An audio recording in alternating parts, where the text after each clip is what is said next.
Howdy, this is Clouds, and today I'm breaking down a round of Chainlink on Propaganda. That little intro, the round of Chainlink on Pro Market, I thought that would just be good to show. That was the round previous to this, and I thought it would just give a little bit of context. We lost pretty badly, but you know, I got MVP, which anytime you get MVP on the losing team, it's you know, moderately impressive. You also noticed at the beginning of this video, I was just randomly shooting my gun. That's because I had recently switched the L1 R1 with L2 R2, so I'm firing and aiming with L1 and R1.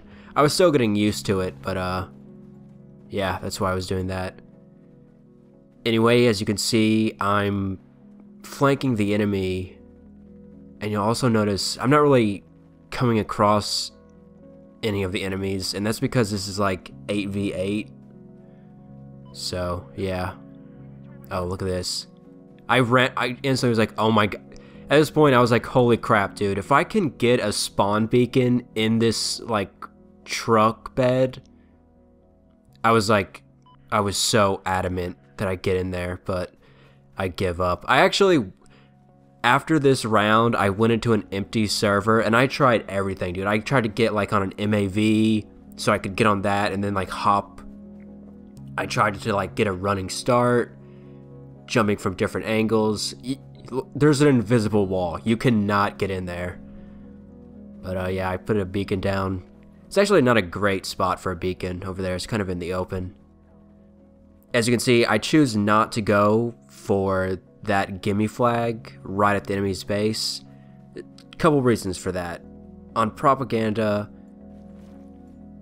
the gimme bases are so close to the spawn that the UAV sweep on the enemies, on the spawns, it actually covers that gimme flag, so you're exposed. And in addition to that, it's so close. The enemy just caps those right back pretty quickly. Choose not to shoot at that guy because I didn't think I was going to kill him.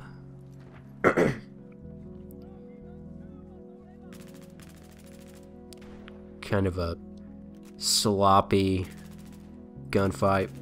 I see that this guy is an assault player, so I switched kits with him to check if he has defibs, and he does, so I revived my squad mate.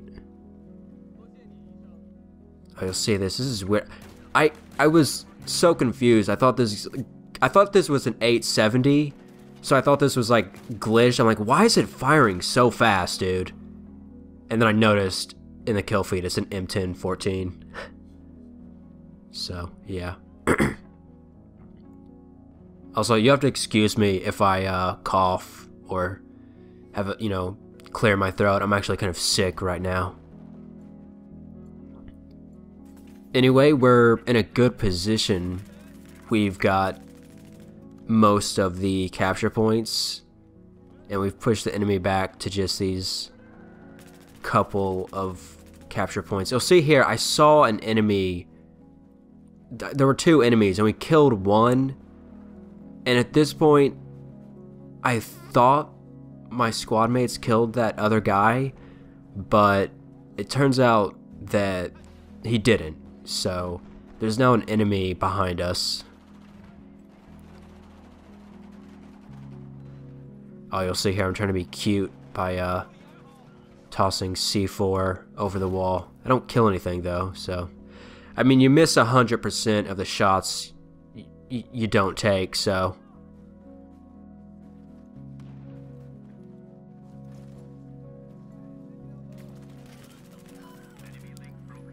just move around. Enemies all around us.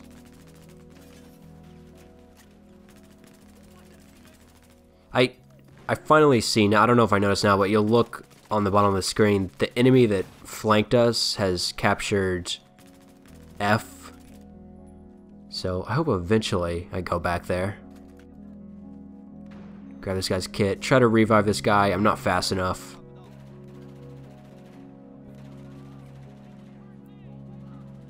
So I hope eventually I see my teammates have gone for F, but now the enemy has taken G flag.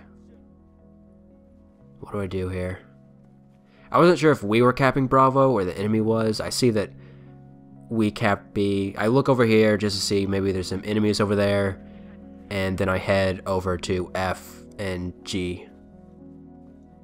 You'll notice that as I head this way, I actually get behind, I don't even know what you would call this, these giant toilet paper bundles? I don't know. Just as like a little head clip in case I engage targets, provide a small... Oh, man. I heard this, dude. You'll notice I started to turn, but my sensitivity, I just wasn't fast enough, so get knifed by the Venezuelan. Spawn my buddy. You'll see here, I go for F because at this point, if I get the F flag neutralized, that counts as a double break. And anytime you're playing Chainlink, you definitely want to go for double breaks so you can get the bleed in your favor.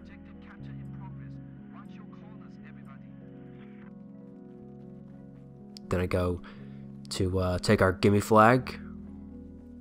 I'm pretty confident going here because, like I said, the if there's any enemies over here, the UAV sweep that covers the spawns will show the enemies. So also putting down some claymores in this bus.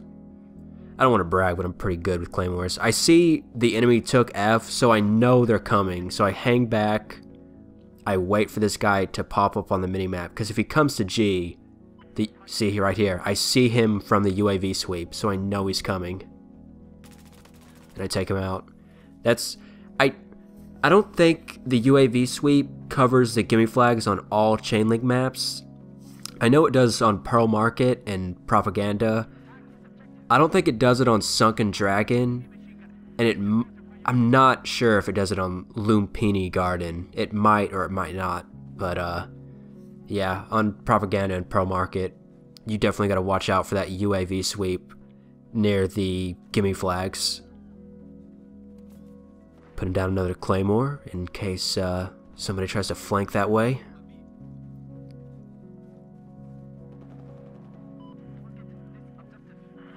Slowly making my way up. Decide to flank these enemies. As I come up here, just looking for some guys. I see some enemies over here. And if I remember correctly, I make kind of a mistake. I shoot at these guys, and as I'm reloading, I decide to just throw a smoke grenade and fall back. Or maybe that's not a smoke grenade, it's just a regular grenade.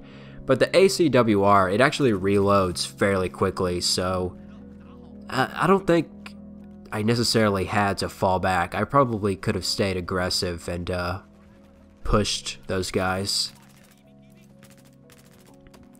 Kind of, as you see, falling back to the crest of the hill to give a smaller target. And I hear this guy coming, and I'm just not fast enough. And I was already hurt, so wasn't able to take that guy out. But I see now that guy looks like he's flanking along the outside, so definitely want to be wary of that. I've also switched to the assault class at this point, because I figured, you know, why not?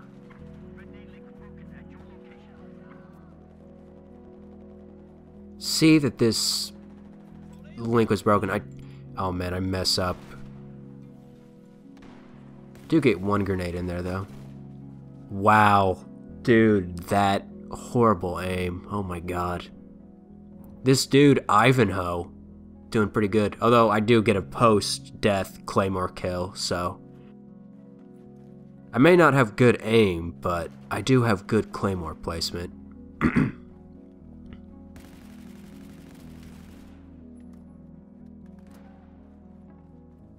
See now, this enemy team, we've been in control pretty, you know, most of this game, but they're staging a little comeback, you know.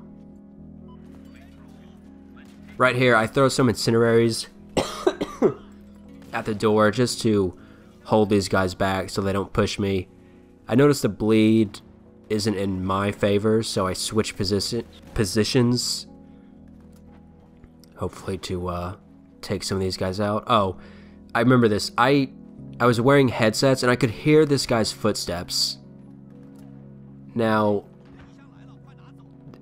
that's another thing. Because this is 8v8 and there's like less, you know, explosions and action, and there's like more opportunities to, like, I don't know what you'd call it, sound whore. I think that's like the phrasing in Call of Duty circles when you use headsets to hear people's footsteps. But yeah, I actually quite like lower player counts. It you know, changes the tactics a little bit, not just for like listening for footsteps, but it's also kind of slower paced. I enjoy it.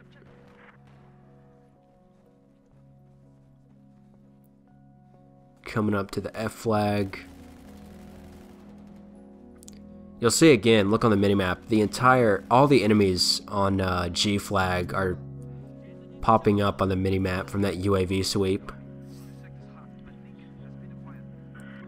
And because of that, my team has the advantage because we know where they're coming from.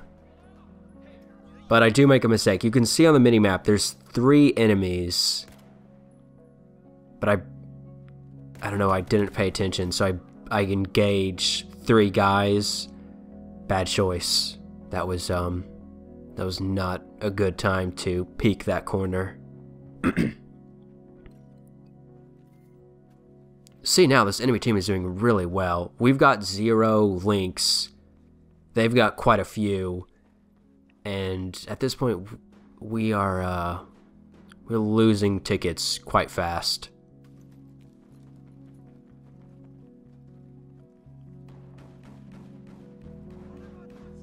Yeah, they got 4 links. Wow. Okay, so at this point, I see that we've only got our 2 gimme flags, and I don't know how soon I do it, but I definitely want to get some double breaks, because like I've said, getting double breaks on Chainlink is so important, especially when you're, you know, you have the bleed is against you. You want to get double breaks, so that's what I do. I checked the scoreboard. I was like, are we losing because some people quit? No, the teams are even. We're just losing because right now the enemy team is outplaying us. So like I said, I'm going for the double break. I'm not sure if I wanted to go for D or C. I end up choosing to go for Delta because I figure I see some teammates here, so I figure we can cap Delta faster, and if we engage any enemies, you know, maybe, you know, we can help each other out, revive one another if one of us gets killed. Not sure if I wanted to go for B or C. End up choosing C for the same reasons I went for Delta, just so I can, you know, my teammates, we can help each other out. And at this point, I choose to go back because I see that the enemy took F, they're taking G. I wasn't sure if they were taking E. That's actually my squad mate who was at Robin. But I wanted to fall back because it's getting real close now, and if this enemy team took G, F, E, and then maybe they took Delta, you know, we might lose this. So I wanted to fall back and impede their progress. They end up taking E flag, but, you know, I kind of slow them down, and I think I kill a couple of them.